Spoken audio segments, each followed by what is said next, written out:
17 जनवरी 2026 शहर कराची के एक मॉल गुल प्लाजा में जो आज से कुछ दिन पहले यानी कि 17 जनवरी की रात पर आग लगती है, जिसमें बहुत से लोगों की जानें और बहुत से लोगों का नुकसान हो जाता है। क्या वो आग वाकई में लगी थी या किसी की साजिश थी? तो आइए जानने की जो कोशिश करते हैं आज के इस वीडियो में। वीडियो स्टार्ट करने से पहले मैं आपको बता दूं, हमने ये सोचा है कि जून जुलाई तक हम 1000 सब्सक्राइबर और 4000 घंटे का वॉच टाइम कंप्लीट करें। अगर आप भी हमारे फैमिली का हिस्सा बनना चाहते हैं तो हमारे चैनल को जरूर सब्सक्राइब करना।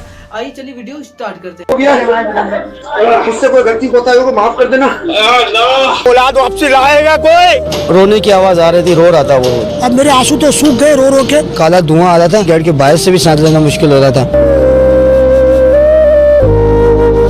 मेरी दुकान के तो बाढ़ में गई, 4 करोड़ तो मेरे नुकसान हो चुके हैं, इसको कोई भी नहीं भरे। गुल प्लाजा 1958 में बना और उसमें से कुछ फ्लोर और कुछ दुकानें बने। उसके बाद क्या हुआ, यानी कि 5 साल बाद यानी कि 2003 में क्या हुआ, इस पर 1021 दुकानें की मंजूरी दी गई, जिसमें से 1200 दुकानें बनवाई गई।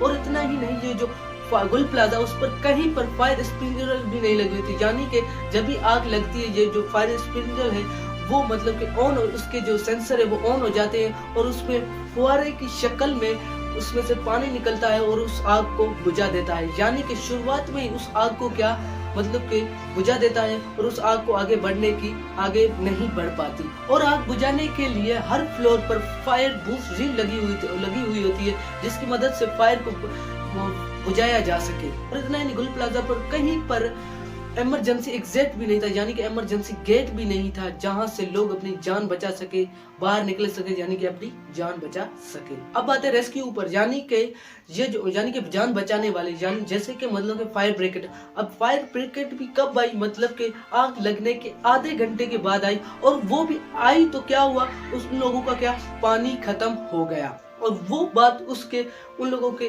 खुद एक फायर ऑफिसर यानी कि फायर ब्रिगेड में जो काम करने वाला है उसने खुद बताई। और उसने ये भी खुद कहा कि उन लोगों को जो मतलब कि जूते भी नहीं दिए जाते, मतलब कि जो जूते होते जो उसको वो पहन कर वहां पर लोगों को बचा सके, उन लोगों को वहां पर जूते भी नहीं दिए जाते। और उस फायर ऑफिसर ने ये भी कहा है कि यानी कि 1 लाख की आबादी के ऊपर एक फायर स्टेशन होना चाहिए। हालांकि यहाँ पर कराची में 3 करोड़ की आबादी के ऊपर सिर्फ 20 फायर स्टेशन है और उसमें से टोटल मतलब कि कितने 700 लोग हैं, और 700 लोगों में से 200 लोग मतलब के घर बैठते हैं और उसमें से सिर्फ 500 लोग काम करते हैं, यानी कि जो 200 लोग हैं मतलब कि जो घर बैठ के मतलब के तनख्वाह लेते हैं। और वो बात उस फायर ऑफिसर ने खुद कही है। अगर आप दूसरी कंट्री में जाए, जैसे कि न्यूयॉर्क में 90 लाख की आबादी के ऊपर 254 फायर स्टेशन है और 11,000 के करीब फायरमैन है। और चाइना की 80 लाख की आबादी के ऊपर 102 फायर स्टेशन है और 6000 मुलाजमीन है। अब आते हैं, क्या वाकई में गुल प्लाजा में आग लगी थी या लगवाई गई थी? उससे पहले आप ये वीडियो देखें। इसके मुताबिक गुल प्लाजा में आग मसनूई फूलों की दुकान में लगी। मुबैना तौर पे दुकान में मौजूद बच्चे माचिस या लाइटर से खेल रहे थे, जिससे इब्तदाई तौर पर आग दुकान में मौजूद सामान में लगी और फैलते हुए आग बिजली के तारों तक पहुंच गई। आग लगते ही इमारत में मौजूद अफराद खारजी रास्तों की तरफ भागे। दरवाजे बंद होने की वजह से भगदड़ मची। हादसे के वक्त प्लाजा में ज्यादातर दुकानें खुली हुई थी। इमारत के छत के रास्ते पर भी ग्रिल लगी हुई थी। आग लगाई गई, तकलीफ हो रहा है, तकलीफ हो रहा है, अगर मुझे मारना चाहे, जलाना चाहे जला दे।